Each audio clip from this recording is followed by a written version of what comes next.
Namaste, welcome to INP News. Munduga headlines.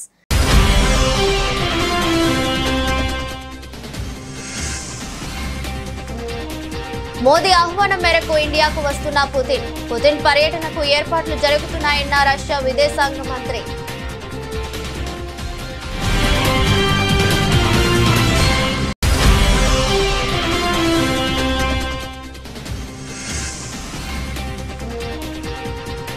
అలాంటి వారి పట్ల మోదీ ప్రభుత్వం కఠినంగా వ్యవహరిస్తుందన్న కేంద్ర హోంమంత్రి. అక్రమ చొరబాటుదారులకు బెంగాల్ ప్రభుత్వం సహకరిస్తుందని అమిత్ షా ఆరోపణ.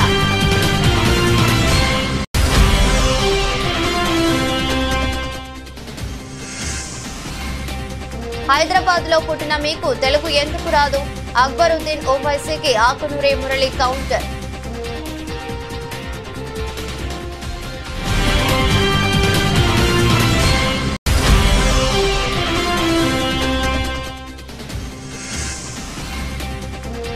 హైదరాబాద్ మెట్రోకు రోజుకు 1.5 కోటి నష్టం. ఛార్జీలు పెంపునకు సర్కారు ససేమిరా.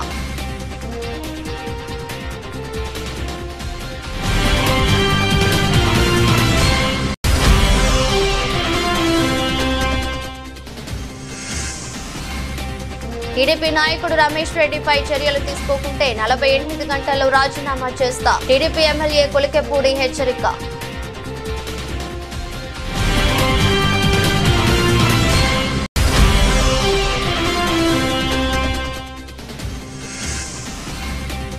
కాళేశ్వరం ప్రాజెక్టుపై రేవంత్ రెడ్డి వర్సెస్ కేటీఆర్. గతంలో కాంగ్రెస్ కట్టిన ప్రాజెక్టులతోనే నీటిని ఇవ్వవచ్చన్న రేవంత్ రెడ్డి.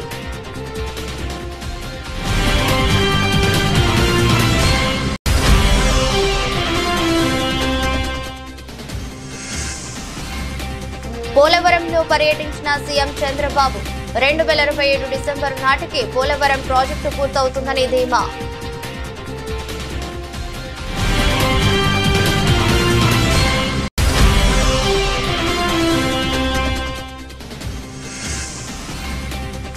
మా హయాంలో దిగ్గజ తెలంగాణ మీ వల్లే దివాలా. అసెంబ్లీలో సర్కారు తీరుపై నిప్పులు చెలగిన కేటీఆర్.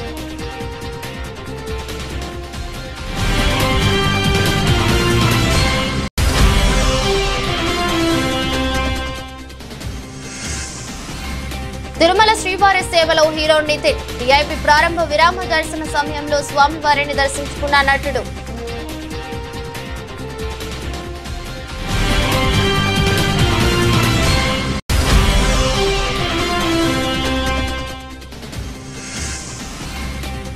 ఒడిదుడుకుల్లో దేశీయ స్టాక్ మార్కెట్ సూచీలు ఫ్లాట్ గా మొదలైనప్పటికీ కాసేపటికే నష్టాల్లోకి జారుకున్న సూచీలు.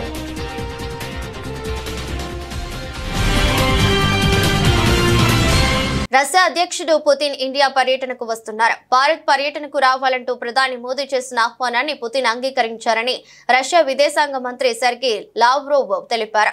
పుతిన్ భారత్ పర్యటనకు ఏర్పాట్లు జరుగుతున్నాయని చెప్పారు. Russia and India towards A bilateral agenda పేరుతో రష్యన్ ఇంటర్నేషనల్ కౌన్సిల్ నిర్వహించిన కాన్ఫరెన్స్ లో లావ్రోవ్ మాట్లాడుతూ ఈ మేరకు వివరాలను వెల్లడించారు. మూడోసారి ప్రధానిగా బాధ్యతలను చేపట్టిన తర్వాత మోదీ తొలి అంతర్జాతీయ పర్యటన రష్యాలో చేశారని చెప్పారు. గత ఏడాది జూలైలో మోదీ రష్యాలో పర్యటించారు. ఈ సందర్భంగా భారత్ లో పర్యటించాలని పుతిన్ ను మోదీ ఆహ్వానించారు. అమెరికా టారిఫ్ల ముప్పు, రష్యా ఉక్రెయిన్ యుద్ధం ముగింపుకు సంప్రదింపులు జరుగుతున్న తరుణంలో పుతిన్ భారత్ లో పర్యటించనుండటం గమనార్హం.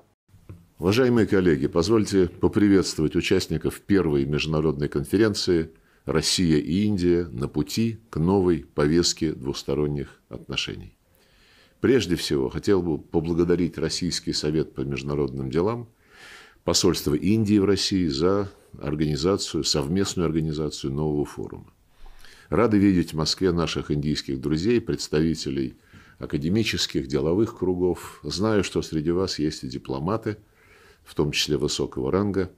В соответствии с концепцией внешней политики Российской Федерации, укрепление особо привилегированного стратегического партнерства с Индией отнесено к приоритетам внешнеполитического курса нашей страны.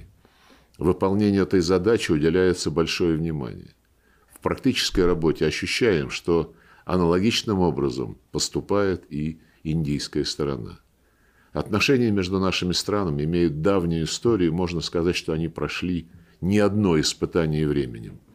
Сегодня Россия и Индия развивают равноправное сотрудничество, основанное на искреннем взаимном уважении и దురాలోచనతో దేశంలోకి ప్రవేశించి హాని కలిగించాలనుకునే వారి పట్ల నరేంద్ర మోదీ ప్రభుత్వం కఠినంగా వ్యవహరిస్తుందని, ఎట్టి పరిస్థితుల్లోనూ అలాంటి వారిని అడుగు పెట్టనివ్వబోమని కేంద్ర హోంశాఖ మంత్రి అమిత్ షా అన్నారు. అందరికీ ఆహ్వానం పలకడానికి భారతదేశం ధర్మశాల కాదని వ్యాఖ్యానించారు.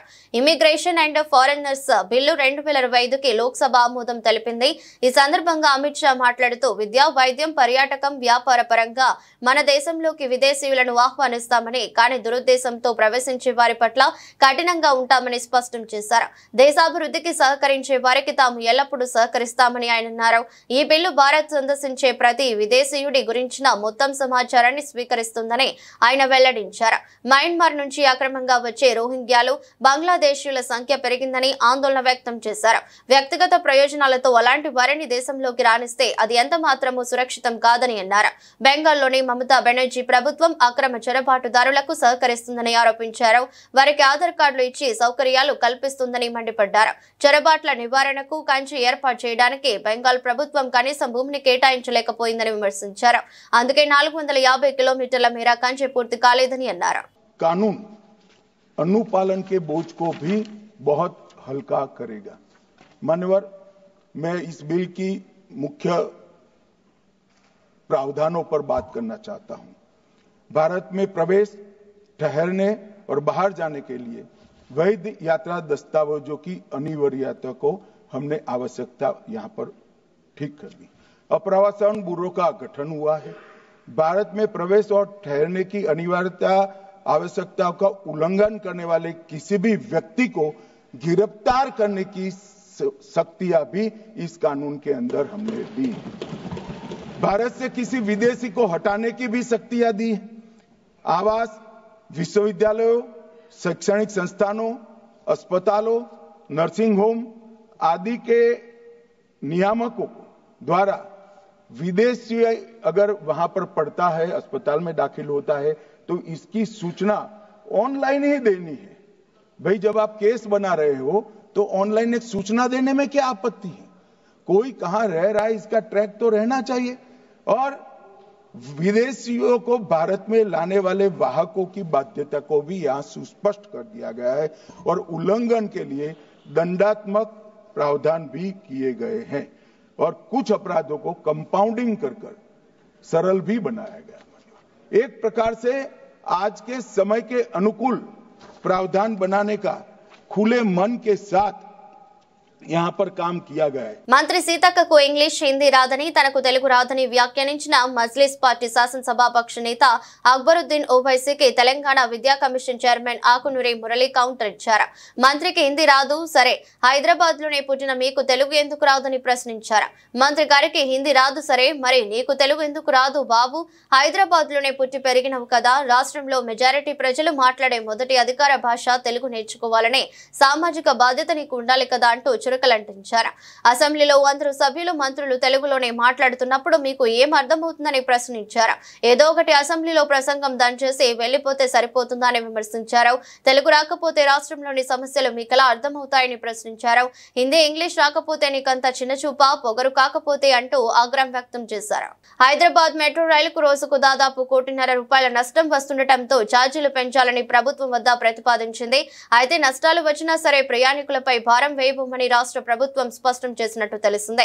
సంస్థకు రోజుకు ₹1.5 నష్టం వాటిల్లుతోందని, దీనికి తోడు ప్రాజెక్టు నిర్మాణ సమయంలో అంతర్జాతీయ బ్యాంకుల నుంచి తీసుకున్న రుణాలను వడ్డీలు చెల్లించలేకపోతున్నామని, కాబట్టి ఛార్జీల పెంపే ఏకైక మార్గమని ఎల్ఎన్టీ హైదరాబాద్ మెట్రో రైలు అధికారులు చెబుతున్నారు. ఈ నేపథ్యంలో ఛార్జీల పెంపునకు రాష్ట్ర ప్రభుత్వం ద్వారా కేంద్ర ప్రభుత్వం నుంచి అనుమతి కోరేందుకు ప్రయత్నిస్తున్నారు. అయితే రాష్ట్ర ప్రభుత్వం మాత్రం ప్రయాణికులపై అదనపు భారం మోపేందుకు సుముఖంగా లేదు. ప్రస్తుతం మెట్రోలోని 3 కారిడార్లలో రోజుకు 5.10 లక్షల మంది ప్రయాణిస్తున్నారు. కరోనాకు ముందు మెట్రోకు రోజుకు 80 లక్షలకు పైగా ఆదాయం సమకూరేది. అయితే కరోనా లాక్డౌన్ తో మెట్రో ఒక్కసారిగా కుదేలైంది. లాక్డౌన్ ఎత్తివేత తర్వాత క్రమంగా కోలుకున్నప్పటికీ నష్టాలు మాత్రం సంస్థను వేధిస్తున్నాయి. అంచనా వేసినట్టుగా ప్రయాణికుల సంఖ్య 6 లక్షలకు పెరగకపోవటం, నిర్వహణ ఖర్చులు పెరిగిపోతుండటంతో నష్టాలు మూటగట్టుకుంటుంది. దీనికి తోడు మహిళలకు ఆర్టీసీ బస్సులు ఉచిత ప్రయాణం కారణంగా మెట్రోలో ప్రయాణించే మహిళల సంఖ్య గణనీయంగా తగ్గిందని, ఈ నేపథ్యంలో టికెట్ ఛార్జీలను ధరలను పెంచుకునే వెసులుబాటు కల్పిస్తే కొంతలో కొంత నష్టాలను పూడ్చుకుంటామని మెట్రో అధికారులు చెబుతున్నారు. అయితే మెట్రో 2వ దశ నిర్మాణంపై దృష్టి పెట్టిన రాష్ట్ర ప్రభుత్వం ఇప్పుడు ఛార్జీల పెంపును కేంద్రం వద్ద ప్రస్తావిస్తే అసలు లక్ష్యం దెబ్బతినే అవకాశం ఉందని భావిస్తోంది. కాగా మెట్రో ఛార్జీలు ప్రస్తుతం 10 రూపాయలతో ప్రారంభమవుతుండగా గరిష్టంగా 60 రూపాయల వరకు ఉన్నాయి. ఇప్పుడు ఈ ఛార్జీలను సవరిస్తే కనీసం 20 రూపాయలు, గరిష్ట ఛార్జీ 80 రూపాయలుగా మారే అవకాశం ఉంది. గిరిజన మహిళలను లైంగికంగా వేధించినట్టు ఆరోపణలు ఎదుర్కొంటున్న టీడీపీ నాయకుడు అలవాల రమేష్ రెడ్డిపై 48 గంటల్లోగా అధిష్టానం చర్యలు తీసుకోవాలని, లేదంటే ఎమ్మెల్యే పదవికి రాజీనామా చేస్తానని తిరువూరు ఎమ్మెల్యే కొలికెపూడి శ్రీనివాసరావు అల్టిమేటం జారీ చేశారు. తిరువూరు ఏఎంసీ మాజీ చైర్మన్ రమేష్ రెడ్డి ఓ గిరిజన మహిళతో ఫోన్లో అసభ్యంగా మాట్లాడారని, ఆయనపై చర్యలు తీసుకోవాలంటూ ఎమ్మెల్యే కార్యాలయం వద్ద కొందరు గిరిజన మహిళలు గురువారం ఆందోళన చేపట్టారు. ఈ సందర్భంగా కొలికెపూడి మాట్లాడుతూ గిరిజన మహిళలతో రమేష్ రెడ్డి ఫోన్ సంభాషణ అత్యంత జుగుప్సాకరంగా ఉందని, ఇలాంటి వారిని నిలువున పాతరేసినా తప్పులేదని ఆగ్రహం వ్యక్తం చేశారు. తాను పాల్గొనే కార్యక్రమాల్లో ఆయన ఎక్కడైనా తనకు తారసపడితే చెప్పు తెగే వరకు కొడతానని పేర్కొన్నారు. రమేష్ రెడ్డిపై ఎంపీ కేశినేని శివనాథ్, పార్టీ రాష్ట్ర జిల్లా అధ్యక్షులు, తిరువూరు టీడీపీ పరిశీలకుడు సహా అందరికీ ఫిర్యాదు చేసినట్టు కొలికెపూడి తెలిపారు. 10 రోజులు దాటుతున్న ఆయనపై చర్యలు ఎందుకు తీసుకోలేదని ప్రశ్నించారు. రుణం అడిగినందుకు గిరిజన మహిళతో అసభ్యంగా మాట్లాడిన నాయకుడి విషయంలో పార్టీ అధిష్టానం ఇప్పటి వరకు స్పందించకపోవడం ఏమిటని కొలికెపూడి నిలదీశారు. అలాంటి జరుగుతున్నప్పుడు రాష్ట్రంలో, దేశంలో ఎక్కడ జరిగినా నేను స్పందిస్తా. అలాంటిది నా నియోజకవర్గంలో జరిగిన తర్వాత నేను స్పందించకపోతే, బాధితులకి న్యాయం జరగకపోతే నేను ఎమ్మెల్యేగా ఎందుకు ఉండాలి? ఉండవల్ల ప్రయోజనం ఏంటి? కాబట్టి మీ అందరికీ చెప్తున్నానమ్మా, 10 రోజుల నుంచి మౌనంగా ఉన్నా. నేనే అందరికీ చెప్తున్నా, పార్టీ దృష్టిలో పెట్టాం, నాయకులకు చెప్పాం, చర్య తీసుకుంటారు, కాస్త ఓపిక పట్టండి. నేను వ్యక్తిగత స్థాయిలో స్పందించడానికి నాకు నిమిషం పట్టింది. కానీ ఒక శాసనసభ్యుడిగా నేనేమన్నా స్పందిస్తే దాని మీద అందరి విశ్లేషణ ఉంటుంది. కాబట్టి నేను ఒక బాధ్యతాయుతమైన శాసనసభ్యుడిగా సమన్వయం పాటిస్తున్నాను, కొంచెం ఆగండి అని అందరికీ చెప్పాను.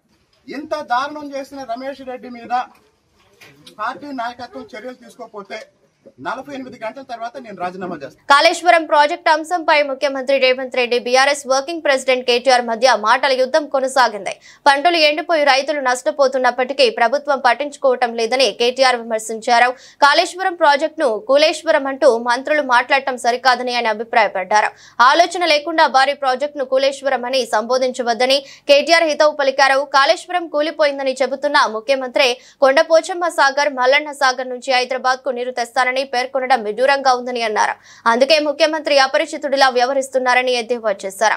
కాళేశ్వరం కూలిపోతే కొండపోచమ్మ సాగర్, మల్లన్న సాగర్, బస్వాపూర్ ప్రాజెక్టులు కూడా ఉండవని ఆయన స్పష్టం చేశారు. రైతులను పట్టించుకోవడం లేదన్న కేటీఆర్ వ్యాఖ్యలపై ముఖ్యమంత్రి రేవంత్ రెడ్డి తీవ్రంగా స్పందించారు. కాళేశ్వరం ప్రాజెక్టు లేకపోయినా గోదావరి జలాలను వినియోగించే అవకాశం ఉందని ఆయన తేల్చి చెప్పారు. కమిషన్లు, ఫామ్ హౌస్ల కోసమే రీడిజైన్ల పేరుతో కాళేశ్వరం ప్రాజెక్టును నిర్మించారని ఆయన ఆరోపించారు. పార్తే కానీ మీరు ఏదైతే లిఫ్టులు, పంపులు పెట్టి కూలగొట్టిన దానికి సంబంధం లేదు. శ్రీపాద, ఎల్లంపల్లి, లేకపోతే శ్రీరామ్ సాగర్, ఇవన్నీ ప్రాజెక్టులు మీ తాతల కాలంలో కట్టిన కాంగ్రెస్ ప్రాజెక్టులు. ఆ ప్రాజెక్టులతో ఈ రోజు మల్లన్న సాగర్ కావచ్చు, రంగనాయక సాగర్ కావచ్చు, కొండపోచమ్మ కావచ్చు, నువ్వు కట్టినవి లేకపోయినా కూడా, నువ్వు కూలిపోయినా కూడా ప్రాజెక్టులకు నీళ్లు ఇవ్వడానికి ఉంది. మీరు లేని అబద్ధాలతోని లేకపోతే మేడిగడ్డ దగ్గర కట్టిందో, సుందిల దగ్గర కట్టిందో, అన్నారం దగ్గర కట్టిన మీరు పంపులు, లిఫ్టులతోని కొల్లగొట్టిన 1,00,000 కోట్ల రూపాయల ప్రాజెక్టు గుండు సున్నా. లేకపోయినా నీళ్లు ఇవ్వచ్చు, తప్పుదారు పట్టించకండి. రెండవది, ఈరోజు మీరు పదే అక్కడ లగచర్లలో జరిగిందంటున్నారు అధ్యక్ష. మల్లన్న సాగర్ కట్టిన రోజు ఏటిగడ్డ, కిష్టాపూర్, వేమ్లఘాట్ 14 గ్రామాలు, తండాలు కలిసి పరిగెత్తించి మిమ్మల్ని కొట్టిన రోజు మీరు పోలీసుల బూట్ కాళ్ళతోని తొక్కిచ్చిన రోజు, ఆ రోజు ఎట్లా జరిగింది అధ్యక్ష? అది గజ్వేల్లోనే కదా. గజ్వేల్ నియోజకవర్గంలో సిద్దిపేట జిల్లాలో ఉన్న వేములఘాట్ కావచ్చు, ఏటిగడ్డ, కిష్టాపూర్ కావచ్చు, నేను పోయి దీక్ష చేసిన అధ్యక్ష 48 గంటలు. భూసేకరణకు వ్యతిరేకం కాదు, నష్టపరిహారం పెంచండి అని చెప్పినాం. మీరు 3 లక్షలు ఇస్తే 7 లక్షలు చేయమన్నాం. ఈరోజు మీరు ప్రతి ప్రాజెక్టు పక్కన 100 ఎకరాలు మీరు ఫామ్ హౌజులు కొనుక్కున్నారా లేరా? ఈ రోజు ప్రాజెక్టులు డైరెక్ట్ గా కొండపోచమ్మ నుంచి మీ ఫామ్ హౌస్ కి, మీ ఎర్రవల్లి ఫామ్ హౌస్ కి కాల్వలు తీసుకొని 100 ఎకరాలు మీరు నీళ్లు తీసుకెళ్ళినరా లేరా? ఈ రోజు రంగనాయక సాగర్ దగ్గర హరీష్ రావు గారికి ఫామ్ హౌస్ ఉన్నదా లేదా? మీరు ప్రాజెక్టులు కట్టిందే మీ ఫామ్ హౌస్ల కోసం. ఏపీ ముఖ్యమంత్రి చంద్రబాబు పోలవరం ప్రాజెక్టును సందర్శించారు. నిర్వాసితులతో సమావేశమయ్యారు. ఈ సందర్భంగా ఆయన మాట్లాడుతూ 2027 డిసెంబర్ నాటికి పోలవరం ప్రాజెక్టు పూర్తి చేయాలన్నది తమ లక్ష్యమని అన్నారు. 2027 నవంబర్ నాటికి ప్రాజెక్టు నిర్వాసితులకు పునరావాసం ఏర్పాటు పూర్తి చేయాలని భావిస్తున్నామని చెప్పారు. పోలవరం ప్రాజెక్టు నుంచి నీళ్లు వదిలే ముందే పునరావాస చర్యలు పూర్తవుతాయని తెలిపారు. దళారులు మోసగాళ్లకు అవకాశం లేకుండా చేస్తామని స్పష్టం చేశారు. 829 కోట్లు నేరుగా నిర్వాసితుల ఖాతాల్లో వేసిన ఘనత తమది అని చంద్రబాబు ఉద్ఘాటించారు. 2014 విభజన జరిగిన ఇమ్మీడియట్ గా అటు కేంద్రంలో గవర్నమెంట్ ఫామ్ చేయలేదు, ఇటు రాష్ట్రంలో గవర్నమెంట్ ఎన్నికలైనాయి. గవర్నమెంట్ ఫామ్ చేసే స్టేజ్ లో 7 మండలాలు ఏవైతే ఉన్నాయో అవి తెలంగాణలో ఉంటే ప్రాజెక్ట్ పూర్తి కాదు, సమస్య పరిష్కారం కాదు. ఆ రోజు నాకు ఒక ఇంట్యూషన్, నేను ముఖ్యమంత్రి అయ్యాను, ఒక అనుభవం ఉంది. అనుభవం ఉన్నప్పుడు మొత్తం డీటెయిల్స్ తెప్పించుకొని చూస్తే అప్పటికి బైఫర్కేషన్ యాక్ట్ లో గట్టిగా మాట్లాడడం అయినాయి. కానీ ఆ రోజు నాకు వచ్చినటువంటి అనుమానం నివృత్తి చేసుకోవడానికి పిలిపించి మాట్లాడినప్పుడు ఇది రాకపోతే చాలా సమస్యలు వస్తాయి. ఒక్కసారి నోటిఫికేషన్ 2 స్ట్రైక్ గానీ అయిపోతే ఆ స్టేట్ పర్మిషన్ అవసరం, ల్యాండ్ ఎక్విజిషన్ అన్నిటికీ. అక్కడి నుంచి ప్రాబ్లమ్స్ వస్తాయనే ఉద్దేశంతో గట్టిగా పట్టుబట్టి ఫస్ట్ టైం చరిత్రలో ఒక గవర్నమెంట్ ఏర్పడిన తర్వాత పార్లమెంట్ పెట్టుకొని ఇక్కడ అసెంబ్లీ పెట్టుకొని రెగ్యులర్ బిజినెస్ కు వస్తాం. బిఫోర్ పార్లమెంట్ సమావేశాల కంటే ముందు ఒక ఆర్డినెన్స్ ఇష్యూ చేసి, పార్లమెంట్ పెడితే ఆర్డినెన్స్ కాబట్టి ఆర్డినెన్స్ ఇష్యూ చేసి ప్రెసిడెంట్ ఆఫ్ ఇండియాను కన్విన్స్ చేసి ప్రెసిడెంట్ ఆఫ్ ఇండియా రిఫ్యూజ్ చేశాడు అనుకోండి, రేపే కదా మీరు ముందు పార్లమెంట్ పెట్టుకొని అక్కడ పాస్ చేసుకోమంటే అంత లోపల నోటిఫికేషన్ అయిపోతుంది. There is a dead line June 2 2 రాష్ట్రాలు ఏర్పడడానికి. June 2 వస్తే ఆటోమేటిక్ గా 2 రాష్ట్రాలు మళ్ళీ బిల్ పాస్ చేయాలి, తర్వాతనే కేంద్ర రూల్ వస్తుంది. అలాంటి సమయంలో 7 మండలాలు ఆంధ్రప్రదేశ్ రాష్ట్రానికి ఇవ్వడం ఈ ప్రాజెక్టు పూర్తి చేయడానికి దోహదం చేసింది. కేంద్రం మీరు ఒకసారి చూస్తే చాలా కోఆపరేట్ చేశారు, ఆ రోజు చేశారు, ఈ రోజు చేశారు. అక్కడి నుంచి ఈ ప్రాజెక్ట్ ని పూర్తి చేయడానికి నీతి ఆయోగ్ వెళ్తే నీతి ఆయోగ్ రికమెండ్ చేశారు. ఇది ఆంధ్రప్రదేశ్ కి డెడికేటెడ్ ప్రాజెక్ట్, బైఫర్కేషన్ లో వచ్చింది. ఈ ప్రాజెక్ట్ ను పూర్తి చేయాలంటే వాళ్లే శ్రద్ధ తీసుకుంటారు. నేషనల్ ప్రాజెక్టులు పూర్తి చేసిన చరిత్ర చూస్తే ఆశాజనకంగా లేవు. కాబట్టి ఈ ప్రాజెక్ట్ రాష్ట్రానికి ఇమ్మని చెప్పి ఎగ్జిక్యూషన్ అంతా కూడా స్టేట్ గవర్నమెంట్ చేయమని ఇచ్చారు. దాంతో ఏ కొలమానాలతో కొలిచినా, ఏ తూకం రాళ్లతో తూచినా, ఏ ప్రమాణాలతో లెక్కించినా, ఏ సూచికలతో పోల్చి చూసినా తెలంగాణ ఖచ్చితంగా దిగ్గజ రాష్ట్రమే. దివాలా రాష్ట్రం కానే కాదని BRS working president MLA K Taraka Rama Rao స్పష్టం చేశారు. నీతి ఆయోగ్ నివేదికలు, ప్రధాని ఆర్థిక సలహా మండలి రిపోర్టులు, ఎకనామిక్ సర్వేలు, FCI రిపోర్టులు, తెలంగాణ అట్లాస్, ఆర్థిక సామాజిక అవుట్లుక్ వీటన్నిటిలోనూ నిజాలే ఉన్నాయని పేర్కొన్నారు. ఇంత మంచి రాష్ట్రాన్ని, సిరి సంపదలు గల రాష్ట్రాన్ని దివాలా రాష్ట్రం అనడానికి నూరెలా వస్తుందని ఆగ్రహం వ్యక్తం చేశారు. అసెంబ్లీలో ద్రవ్య వినిమయ బిల్లుపై చర్చ సందర్భంగా బీఆర్ఎస్ తరపున కేటీఆర్ మాట్లాడారు. బీఆర్ఎస్ హయాంలో 218 టీఎంసీల నిల్వ సామర్థ్యాన్ని జత చేసినట్టు కేటీఆర్ వివరించారు. కాళేశ్వరం, MMR, గౌరవెల్లి, నెట్టెంపాడు, భక్తరామదాసు, KLI, తుమ్మిళ్ల, చెనాక, కొరాట ఇలా సాగునీటి రంగంపై 1000 కోట్లు ఖర్చు చేశామని, మిషన్ కాకతీయ కింద 22,627 చెరువులను బాగు చేశామని తెలిపారు. బీఆర్ఎస్ హయాంలో అన్ని రకాల పంటల దిగుబడి 1.07 కోట్ల టన్నుల నుంచి 4.65 కోట్ల టన్నులకు అంటే 355% పెరిగిందని, వ్యవసాయం రైతులు సాగునీటి రంగంపై పెట్టుబడి పెట్టడం వల్లే ఇది సాధ్యమైందని చెప్పారు.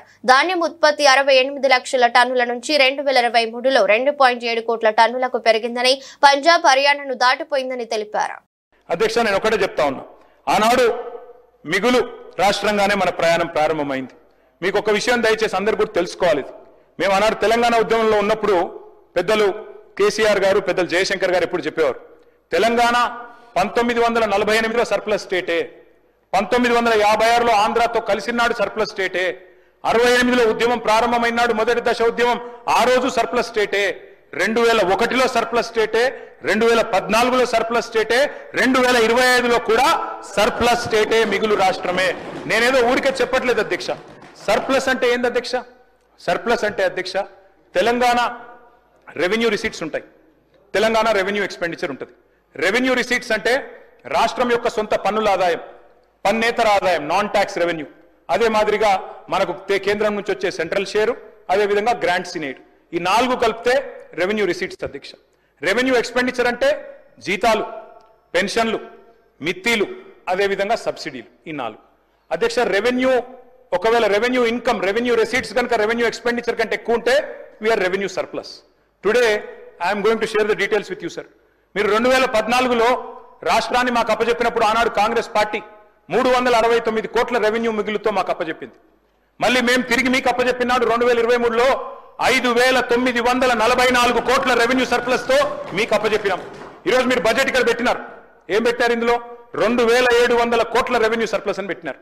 నేను అడుగుతా ఉన్న బట్టి విక్రమార్క గారిని, పెద్దలు ముఖ్యమంత్రి గారిని, అధ్యక్ష తెల్లారలేస్తే చెప్తారు అధ్యక్ష అప్పులు వడ్డీలు కట్టడానికే మాకు డబ్బులు లేవని.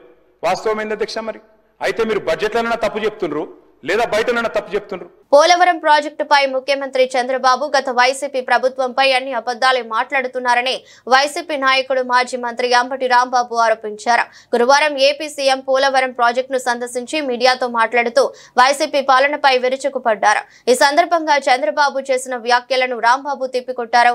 పోలవరం నిధులు ప్రభుత్వానికి మళ్లించినట్లు రుజువు చేస్తే చంద్రబాబుకు సాష్టాంగ నమస్కారం చేస్తారని అన్నారు. పోలవరాన్ని సర్వనాశనం చేసింది చంద్రబాబు ఏనని విమర్శించారు.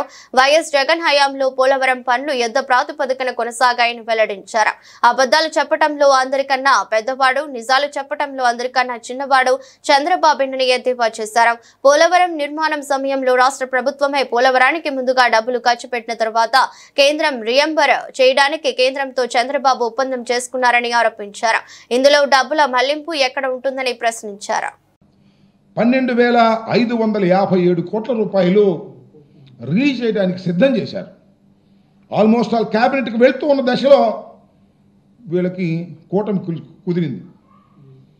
కూటమి కుదరంగానే చంద్రబాబు నాయుడు గారు, పవన్ కళ్యాణ్ గారు వెళ్ళి అమ్మమ్మ మీరు ఇప్పుడు రిలీజ్ చేయమాకండి అడ్వాన్సు, మీరు రిలీజ్ చేస్తే జగన్మోహన్ రెడ్డికి పేరు వస్తుంది అని ఆపించేశారు.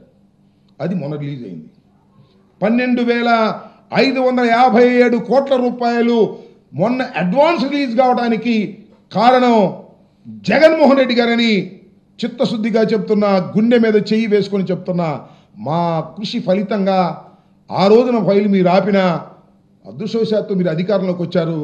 అడ్వాన్స్డ్గా అంటే మొదటి దశ కంప్లీట్ కావడానికి 33,000 కోట్ల రూపాయలు అవసరం కాబట్టి దానిలో కొరవగా మిగిలిపోయినటువంటి 12,557 కోట్లు రిలీజ్ చేయడానికి సిద్ధపడి కొంత రిలీజ్ చేశారు అడ్వాన్స్డ్గా. ఇటువరకు ఎప్పుడూ లేనిది, చంద్రబాబు నాయుడు గారి టైంలో లేనిది, చంద్రబాబు నాయుడు గారి అగ్రిమెంట్లో లేనిది జగన్మోహన్ రెడ్డి గారు ఒప్పిస్తే మీ సమయం వచ్చేటప్పుడు రిలీజ్ అయింది.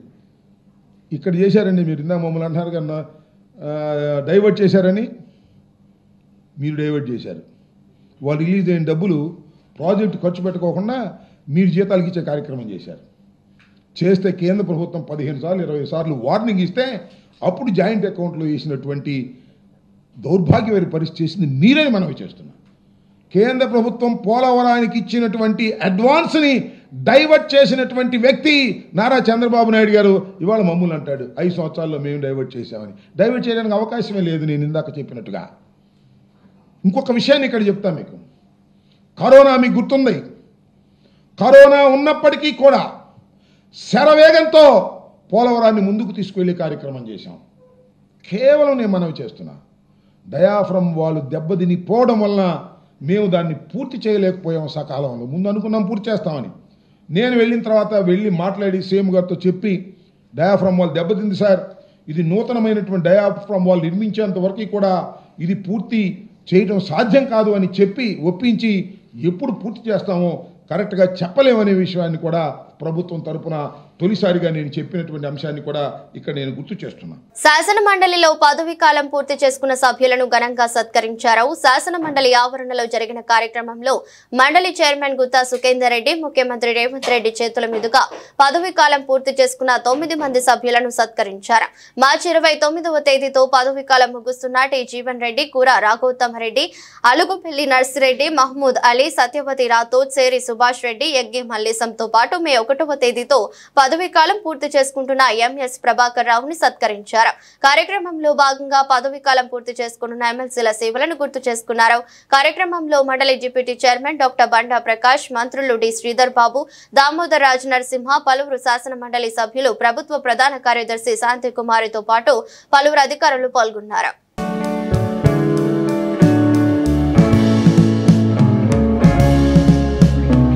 టాలీవుడ్ యంగ్ హీరో నితిన్ ఈ రోజు తిరుమల స్వామివారిని దర్శించుకున్నారు. శుక్రవారం వీఐపీ ప్రారంభ విరామ దర్శన సమయంలో శ్రీకాళహస్తి ఎమ్మెల్యే సుధీర్ రెడ్డితో కలిసి ఆయన శ్రీవారి సేవలో పాల్గొన్నారు. టీటీడీ అధికారులు వీరికి స్వాగతం పలికి దర్శన ఏర్పాట్లు చేశారు. దర్శనం అనంతరం రంగనాయకుల మండపంలో నితిన్ కు వేద పండితులు ఆశీర్వచనం చేసి శ్రీవారి తీర్థ ప్రసాదాలను అందజేశారు. కాగా ఈ రోజు నితిన్ నటించిన కొత్త సినిమా రాబిన్ హుడ్ థియేటర్లలోకి వచ్చిన విషయం తెలిసిందే. వెంకీ కుటుంబల దర్శకత్వంలో వచ్చిన ఈ మూవీపై భారీ అంచనాలు ఉన్నాయి. నితిన్ సరసన కథానాయికగా యంగ్ బ్యూటీ శ్రీలీల నటించగా ఆసిన్ మాజీ క్రికెటర్ డేవిడ్ వార్నర్ అతిథి పాత్రలు నటించడం విశేషం. అందరికీ నమస్కారం అండి. ఇవాళ మార్చ్ 28 నా సినిమా రాబిన్ వస్తుంది ఇవాళ. సో దాని ముందు స్వామివారిని దర్శించుకున్నాను. దర్శనం మా బుజ్జల సుధీరన్న వల్ల శ్రీరాజ్ మాకు చాలా బాగా జరిగింది. మా ఫ్యామిలీ ఫ్రెండ్ ఎప్పటి నుంచో. So thank you so much. So అందరూ ప్లీజ్ సినిమా చూడండి, చూసి ఎంజాయ్ చేయండి. నెక్స్ట్ ప్రాజెక్ట్ సినిమా పేరు తమ్ముడు అండి. అంతర్జాతీయంగా అన్ని మార్కెట్లు నష్టాల్లో కొనసాగుతుండటంతో భారత స్టాక్ మార్కెట్ సూచీలు ఇవాళ శుక్రవారం ఒడిదుడుకుల మధ్య కొనసాగుతున్నాయి. మార్కెట్ ప్రారంభమైనప్పుడు ఫ్లాట్ గా మొదలైనప్పటికీ కాసేపటికి నష్టాల్లోకి జారుకున్నాయి. ఉదయం 10:30 సమయంలో సెన్సెక్స్ 175 పాయింట్ల నష్టంతో 77,431 వద్ద ట్రేడ్ అవుతుండగా నిఫ్టీ 36 పాయింట్ల నష్టంతో 23,555 వద్ద కదలాడుతున్నాయి. అయితే అనంతరం ఒక్కసారిగా Nifty, Sensex, bank Nifty index లు ఒక్కసారిగా పెరుగుతున్నాయి. నిన్న అమెరికా మార్కెట్లు నష్టాలు ముగిశాయి. అయితే ఒక యుఎస్ 30 ఇండెక్స్ మాత్రం పాజిటివ్ గా నడుస్తుంది. S&P సూచీ 0.28%, డౌ జోన్స్ 0.37% నష్టాల్లో ముగిశాయి. ఆసియా పసిఫిక్ మార్కెట్లు నేడు నష్టాలు ట్రేడ్ అవుతున్నాయి. జపాన్ నిక్కీ 2.41%, హాంకాంగ్ సెంగ్ 0.90% నష్టంతో సాగుతున్నాయి. కాగా విదేశీ సంస్థాగత మదుపరులు నిన్న పెద్ద ఎత్తున కొనుగోలు జరిపారు. నిన్న ఒక్కరోజే భారీగా 11,111 కోట్ల విలువ చేసే షేర్లను కొనుగోలు చేశారు. దేశీయ సంస్థాగత మదుపరులు కూడా నిరకరంగా 2,518 కోట్ల షేర్లు కొన్నారు. అంతర్జాతీయ మార్కెట్లో బ్రెంట్ క్రూడ్ బ్రెయిల్ $72.54 వద్ద ట్రేడ్ అవుతుంది. డాలర్తో రూపాయి మారకం విలువ 85.59 వద్ద ఉంది. వార్తలు ముగించే ముందు మరోసారి హెడ్లైన్స్.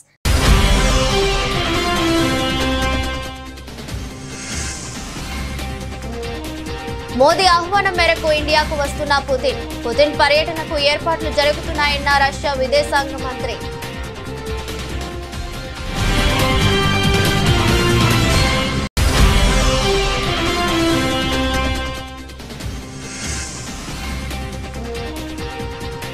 అలాంటి వారి పట్ల మోదీ ప్రభుత్వం కఠినంగా వ్యవహరిస్తుందన్న కేంద్ర హోంమంత్రి. అక్రమ చొరబాటుదారులకు బెంగాల్ ప్రభుత్వం సహకరిస్తుందని అమిత్ షా ఆరోపణ.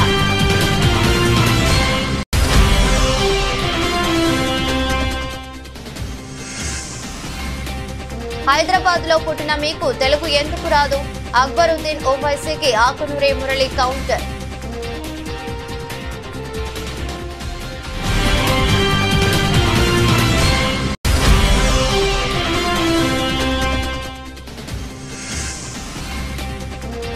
హైదరాబాద్ మెట్రోకు రోజుకు 1.5 కోటి నష్టం. ఛార్జీలు పెంపునకు సర్కారు ససేమిరా.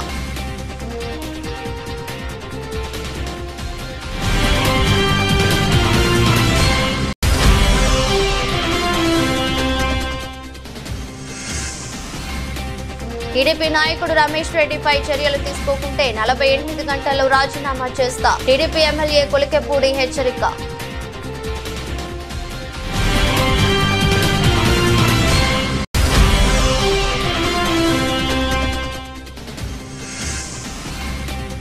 కాళేశ్వరం ప్రాజెక్టుపై రేవంత్ రెడ్డి వర్సెస్ కేటీఆర్. గతంలో కాంగ్రెస్ కట్టిన ప్రాజెక్టులతోనే నీటిని ఇవ్వవచ్చన్న రేవంత్ రెడ్డి.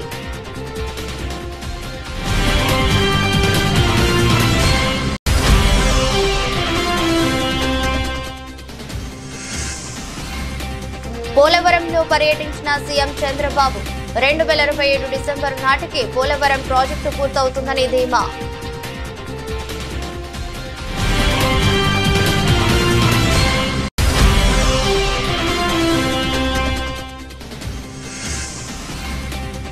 మా హయాంలో దిగ్గజ తెలంగాణ మీ వల్లే దివాలా.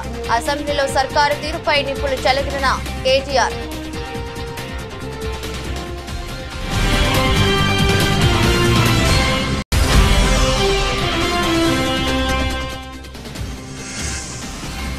తిరుమల శ్రీవారి సేవలో హీరో నితిన్. వీఐపీ ప్రారంభ విరామ దర్శన సమయంలో స్వామివారిని దర్శించుకున్న నటుడు.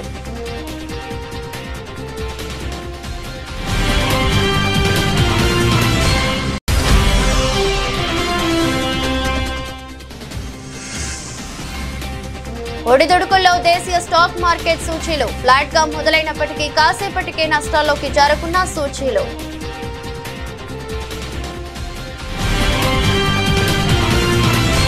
ఇది రోజు బులెటిన్. మరో బులెటిన్లో మళ్ళీ కలుద్దాం. అంతవరకు సెలవు. నమస్కారం.